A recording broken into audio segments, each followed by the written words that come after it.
അസ്സലാമു അലൈക്കും. റമദാൻ ചിന്തകളുടെ 24-ാം ദിവസത്തിലേക്ക് സ്വാഗതം. നമ്മളിപ്പോൾ ഒരു യാത്രയിലാണ്. ആകാശത്തിന് മുകളിലൂടെയുള്ള മനോഹരമായ ഒരു യാത്ര. യാത്രകൾ എപ്പോഴും നമുക്ക് പുതിയ പാഠങ്ങൾ നൽകുന്നവയാണ്.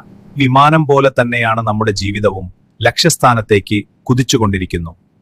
റമദാൻ മാസവും ഒരു യാത്രയായിരുന്നു, നമ്മെ മാറ്റിയെടുക്കാനുള്ള ഒരു ആത്മീയ യാത്ര. ലക്ഷ്യബോധമില്ലാത്ത യാത്രകൾ നമുക്ക് തളർച്ച മാത്രമേ നൽകൂ. ജീവിതത്തിന്റെ ഓരോ ഘട്ടത്തിലും നമ്മെ സഹായിക്കാൻ പലരും കടന്നു വരേണ്ടി. പക്ഷേ ഈ യാത്രയുടെ നിയന്ത്രണം നമ്മുടെ കയ്യിലായിരിക്കണം.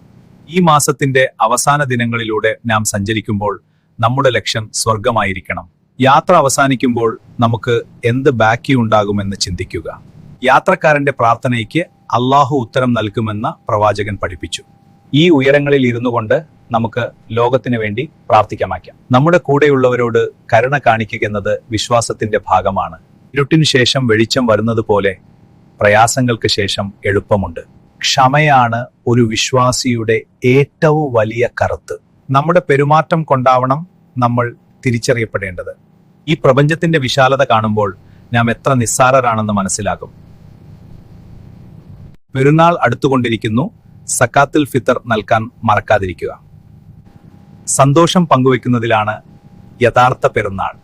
നന്മകൾ നിറഞ്ഞ ഒരു നാളെ ഏവർക്കും നേരുന്നു. ഇൻഷാ അല്ലാ, നാളെ കാണാം.